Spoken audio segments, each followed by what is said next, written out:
Hari abayobozi bazwi kubera amagambo yabo, abandi bakamenyekana kubera ibikorwa byabo. Perezida Paul Kagame ni umwe mu bayobozi bakunze kuvugwa cyane ku isi. Tumushima nk'inkingi mu bayobozi bagize uruhare rukomeye mu kongera kubaka igihugu nyuma ya Jenoside yakorewe Abatutsi. Ariko ikibazo benshi bibaza ni iki: ni izihe mpamvu zatumye aba umwe mu baperezida bakomeye kandi batinyitse ku rwego mpuzamahanga? Muri iki kiganiro tugiye gucukumbura impamvu 5 z'ingenzi zishingiye ku mateka n'ibimenyetso, kugira ngo twumve impamvu izina rye rikomeje kuvugwa mu ruhando mpuzamahanga. Njye nitwa Bakis Christian, nguhaye ikaze muri iki kiganiro. Impamvu ya mbere ni ubutwari mu bya gisirikare no guhagarika Jenoside yakorewe Abatutsi mu mwaka w'1994. Jenoside yakorewe Abatutsi mu mwaka w'1994 ni kimwe mu bihe by'agahinda gakomeye byaranze amateka y'u Rwanda. Yatangiye ku wa 7 Mata 1994. Aha ni nyuma y'ihanurwa ry'indege yari itwaye Perezida Juvenal Habyarimana, aho yari ari kumwe n'uw'u Burundi Cyprien Ntaryamira. Ku wa 6 Mata 1994, mu minsi igera ku 100 yakurikiyeho, Abatutsi barenga miliyoni ndetse n'Abahutu batavuga rumwe n'ubwicanyi bishwe mu gihugu hose. Muri icyo gihe ingabo za RPA, Rwanda Patriotic Army, zari umutwe wa gisirikare wa RPF Inkotanyi. Zatangije ibikorwa byo guhagarika Jenoside no gutsinda ingabo za leta yariho zitwaga FAR. Harimo n'imitwe yitwaga Interahamwe ndetse n'Impuzamugambi. Ku wa 4 Nyakanga 1994, RPA yafashe Kigali, maze Jenoside irahagarara burundu mu bice byinshi by'igihugu. Abashyigikira uruhare rwa RPA bavuga ko arizo ngabo zahagaritse Jenoside igihe amahanga yari yarananiwe cyangwa se yaranze gutabara. Umuryango w'Abibumbye UNAMIR wari ufite ingabo nke kandi nta bubasha buhagije bwo guhagarika ubwicanyi wari warahawe. Ibihugu byinshi byakuye abaturage babyo mu Rwanda aho kohereza izindi ngabo kugira ngo zirinde abasivili. Muri urwo rwego, benshi babonaga ko igikorwa cya RPA cyakijije ubuzima bw'ibihumbi n'ibihumbi by'abari basigaye. Hari ingero nyinshi zigaragara aho ingabo za RPA zarokoye abaturage, harimo muri Kigali, Ruhengeri ndetse na Byumba.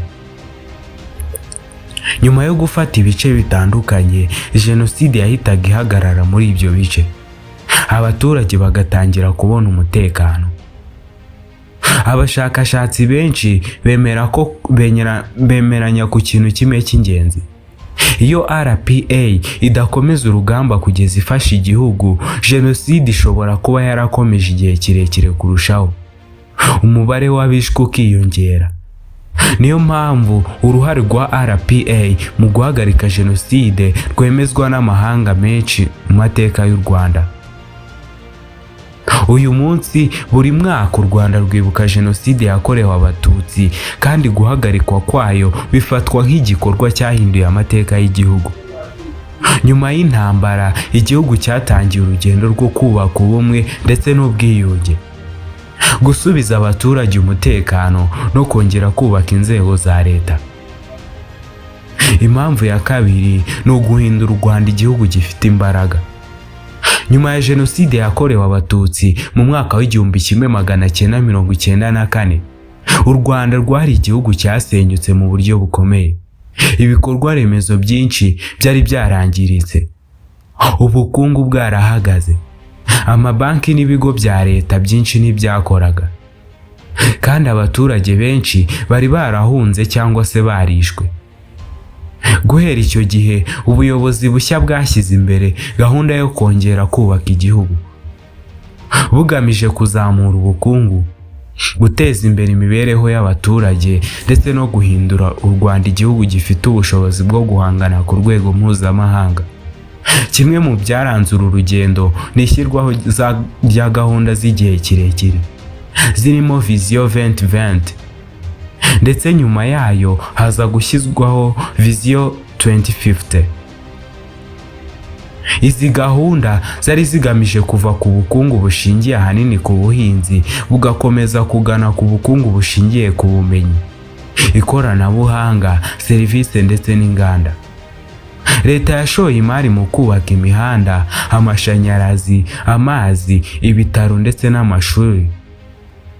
Mu rwego rw'ikoranabuhanga, u Rwanda rwashoye imari mu muyoboro wa interineti yihuta izwi nka fiber optic. Gahunda za serivisi za leta zikorerwa kuri interineti ndetse n'ikoreshwa ry'ikoranabuhanga mu buvuzi ndetse n'uburezi. Kigali yagiye yamamara nk'umujyi wakira inama mpuzamahanga, bikongera ishoramari ndetse n'ubukerarugendo. Ubukerarugendo bwabaye imwe mu nkingi z'ubukungu. Pariki z'igihugu, cyane cyane izirimo ingagi zo mu misozi, zakomeje gukurura ba mukerarugendo baturutse hirya no hino ku isi. Hanashyizwe imbaraga mu guteza imbere ubwikorezi bwo mu kirere binyuze muri gahunda ya Rwandair, ndetse hanashyirwaho uburyo bwo kubaka ibikorwa remezo bifasha mu bucuruzi. Mu buhinzi hashyizweho gahunda zo kongera umusaruro hakoreshejwe imbuto z'indobanure, ifumbire n'uburyo bwo kuhira imyaka. Hari aho umusaruro wazamutse nubwo hari abaturage bavuga ko hari gahunda zimwe na zimwe zabagoye kubera uburyo zashyirwe mu bikorwa. Abashyigikira izi gahunda bavuga ko zatanze umusaruro ugaragara. Ubukungu bwagiye buzamuka mu myaka myinshi itandukanye. Umutekano urushaho gukomera, isuku n'imitangire ya serivisi biranozwa, kandi igihugu kigira isura nziza ku rwego mpuzamahanga. Abahanga mu bukungu bemera ko u Rwanda rwageze ku iterambere rigaragara mu myaka ishize, cyane cyane mu rwego rw'ibikorwa remezo, ubuzima, uburezi ndetse n'imitangire ya serivisi. Icyakora bagaragaza ko urugendo rugikomeje kugira ngo haboneke imirimo ihagije, inganda zikomeye ndetse n'ubukungu bushobora kwihanganira ibibazo mpuzamahanga nta nkunga nyinshi z'amahanga. Iyo usesenguye amateka kuva mu 1994 kugeza ubu, bigaragara ko u Rwanda rwanyuze mu mpinduka zikomeye mu bukungu no mu kubaka igihugu. Impamvu ya gatatu ni ukudapfukamira amahanga. Kimwe mu bintu Paul Kagame akunze kuvugwaho cyane ni ihame ryo kudapfukamira amahanga. Risobanurwa nk'ubushake bwo kugira igihugu gifata ibyemezo byacyo kidategetswe n'ibindi bihugu cyangwa se n'abaterankunga. Iri hame ryatangiye kugaragara cyane nyuma ya Jenoside yakorewe Abatutsi mu mwaka w'1994, igihe ubuyobozi bw'u Rwanda bwagaragazaga ko amahanga yananiwe guhagarika ubwicanyi, bityo igihugu kigomba kubanza kwiyubakira ubushobozi bwacyo. Mbere ya Jenoside, u Rwanda rwashingiraga cyane ku nkunga z'amahanga. Nyuma y'1994, nubwo inkunga yakomeje kugira uruhare mu ngengo y'imari ya leta, ubuyobozi bwatangije gahunda zigamije kongera ubushobozi bwo kwinjiza amafaranga imbere mu gihugu, harimo kunoza imisoro, guteza imbere ishoramari, ubukerarugendo ndetse n'ubuhinzi n'ubucuruzi. Intego yari ukugabanya uko igihugu gishingira ku nkunga z'amahanga.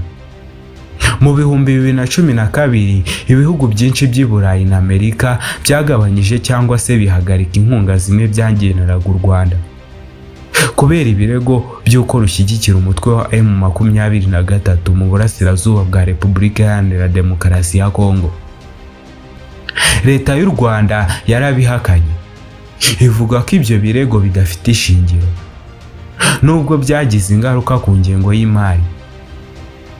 Leta yakomeje ibikorwa byayo, yongera imbaraga mu ikusanywa ry'imisoro n'ishoramari, Ibi byafashwe na bamwe nk'ikimenyetso cy'uko igihugu cyashakaga kwigira.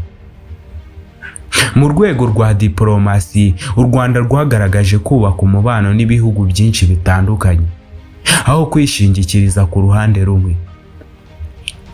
Rwaguye ubufatanye n'ibihugu byo muri Afurika, Aziya ndetse n'Uburasirazuba bwo hagati. Ndetse u Rwanda ruhitamo kwitabira ibikorwa by'amahoro n'umuryango w'abibumbye. Ibi bituma rugira ijambo rikomeye ku ruhando mpuzamahanga. Mu gihugu imbere hagiye hashyirwaho gahunda zishishikariza abaturage kwishakamo ibisubizo. Ingero zirimo gahunda za Agaciro Development Fund yashyizweho mu 2012 kugira ngo Abanyarwanda batange umusanzu mu iterambere ry'igihugu, ndetse no guteza imbere umuco wo gukora ndetse no kwihangira imirimo. Abashyigikira iri hame bavuga ko ryatumye u Rwanda rugira icyizere cyo kwifatira ibyemezo, rukirinda igitutu gituruka hanze, kandi rugashyira imbere inyungu z'abaturage. Bavuga ko byafashije igihugu kubaka isura y'ubwigenge ndetse no kwihesha agaciro mu ruhando mpuzamahanga. Abasesenguzi benshi bemeza ko kudapfukamira amahanga ibi bitavuze kwitandukanya n'isi, ahubwo ari ugushaka ko ubufatanye bushingira ku bwubahane ndetse no ku nyungu z'impande zombi. Mu bukungu bwa none ibihugu byose birakorana, ariko buri gihugu kiba kigamije kurengera inyungu zacyo. Iri hame ryo kudapfukamira amahanga ni imwe mu nkingi z'imiyoborere y'u Rwanda kuva mu 1994. Ryagize uruhare mu gushimangira ubwigenge, mu gufata ibyemezo ndetse no mu guteza imbere umuco wo kwigira. Impamvu ya kane: gukora ibintu byihuse cyangwa se ikizwi nka delivery mu ndimi z'amahanga. Kimwe mu bintu byatumye ubuyobozi bwa Perezida Paul Kagame bumenyekana n'umuco wa delivery. Ni ukuvuga gushyira mu bikorwa ibyemezo no gutanga umusaruro mu gihe gito. Muri iyi miyoborere ntibihagije gutegura gahunda nziza. Ikintu cy'ingenzi ni uko gahunda zishyirwa mu bikorwa kandi zigatanga ibisubizo bifatika.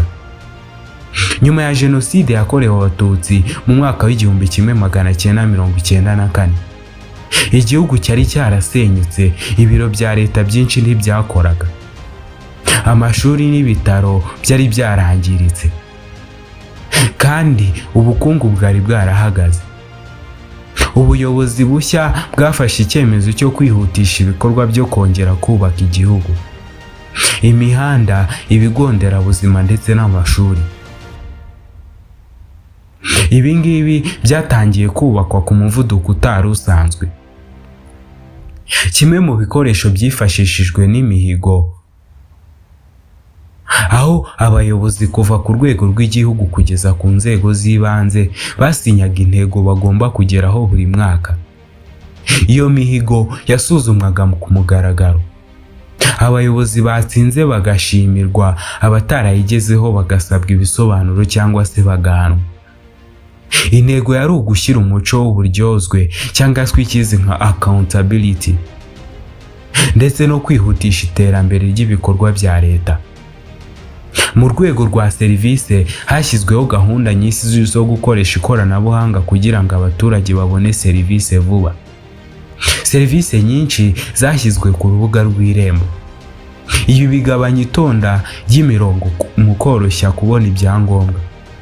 Mu rwego rw'ubuzima, gahunda ya mituweli, kubaka ibigo nderabuzima no gukoresha abajyanama b'ubuzima byafashije kongera ubwisungane no kugabanya impfu zishobora kwirindwa.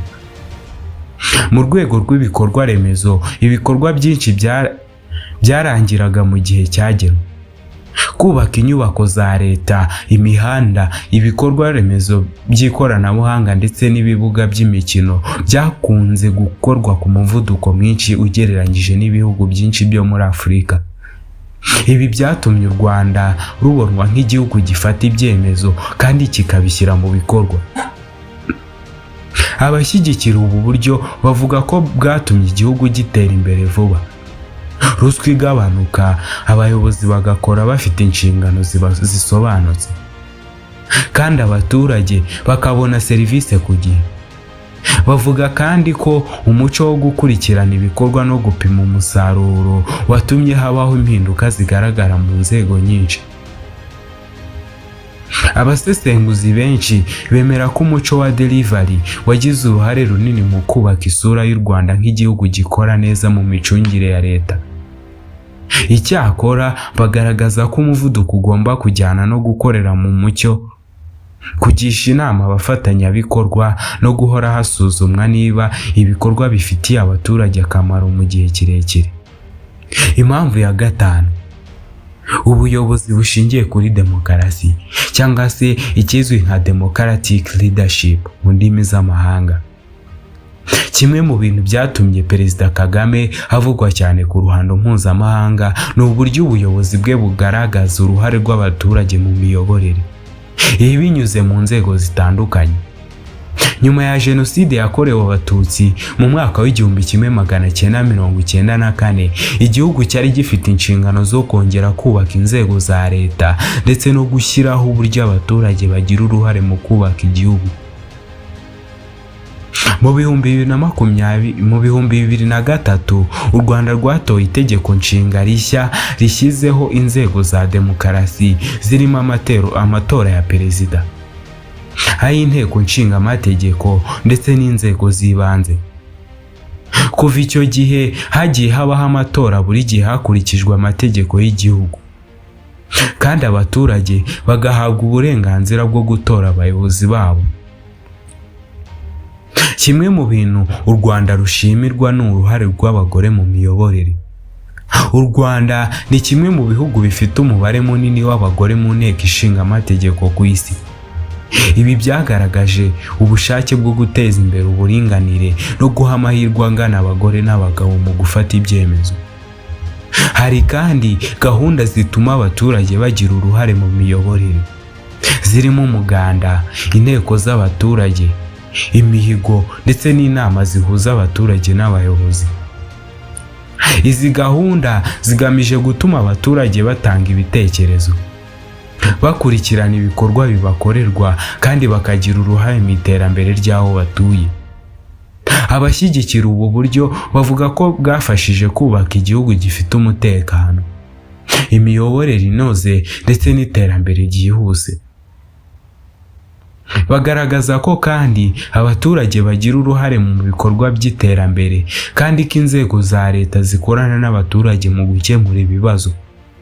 Abahanga mu bya politike bemeranya ko demokarasi ifata uburyo butandukanye bitewe n'igihugu. Abenshi bashima uburyo u Rwanda rwashyize imbere imiyoborere ishingiye ku gutanga serivisi no kubazwa inshingano.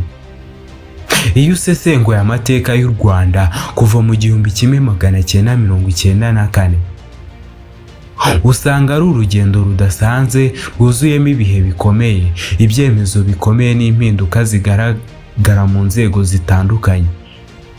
Igihugu cyavuye mu bihe bya Jenoside yakorewe Abatutsi yasize ubuzima bw'abaturage bwarasenyutse, ndetse n'ibikorwa remezo byinshi byari byarangiritse. Kigeraho cyubaka inzego za leta, kigashimangira umutekano, kigatera imbere mu bukungu ndetse kikagira ijambo rikomeye ku ruhando mpuzamahanga. Ibyo byagezweho byasabye ubuyobozi, ubushake bwa politike, ubufatanye bw'Abanyarwanda n'uruhare rw'abafatanyabikorwa batandukanye. Mu isesengura ry'izi ngingo eshanu twabonye ko uruhare rwa RPA mu guhagarika Jenoside ari kimwe mu bikorwa byagize ingaruka zikomeye ku mateka y'u Rwanda. Uru ruhare rwahagaritse ubwicanyi maze rugatanga amahirwe yo kongera kubaka igihugu. Twabonye kandi uko ubuyobozi bwashyize imbere iterambere ry'ubukungu n'ibikorwa remezo, umuco wo kwigira no kudapfukamira amahanga, ndetse n'uburyo bwo gushyira mu bikorwa gahunda za leta ku muvuduko mwinshi. Ibi byose byatumye u Rwanda rufatwa nk'urugero rw'iterambere mu bice byinshi bya Afurika. ariko kandi amateka atwigisha ko igihugu kidakomeye kubera inyubako nziza cyangwa ubukungu gusa, ahubwo gikomeye iyo abaturage bacyo bafite amahoro, ubutabera, ubumwe, amahirwe angana n'icyizere cy'ejo hazaza. Iterambere rirambye rirasaba ko ibyagezweho bibungwabungwa, ibitagenda neza bigakosorwa, kandi hagakomeza kubaho ibiganiro byubaka bishingiye ku kuri no ku bwubahane. Ku Banyarwanda, inshingano z'igihe kizaza ni ukubungabunga amahoro, kurwanya ingengabitekerezo ya Jenoside n'andi macakubiri, kubera igihugu gishingiye ku bumwe, ubunyangamugayo n'imikorere myiza, no guha urubyiruko amahirwe yo gukomeza guteza imbere igihugu. Nibwo amateka azakomeza kuba isomo aho kuba umutwaro. Mu gusoza, amateka y'u Rwanda ntakwiye kurebwa ku rutonde rw'ibyabaye gusa, ahubwo nk'isomo rikomeye ryerekana ko igihugu gishobora kongera kubakwa nyuma y'ibihe bikomeye, iyo habayeho ubuyobozi bwiza bufite icyerekezo, uruhare rw'abaturage, kubazwa inshingano no gukomeza gushaka ibisubizo ku bibazo byinshi. Gusobanukirwa amateka bisaba kuyiga mu kuri, kuyasesengura mu bwenge no kuyakuramo amasomo azafasha kubaka ejo hazaza harangwa n'amahoro, ubutabera ndetse n'iterambere rirambye. Njye nitwa Bakis Christian, ndagushimiye kuba wakurikiye iki kiganiro. Ibuka gukanda subscribe kugira ngo utazajya ucikwa n'amateka ndetse n'amakuru atandukanye.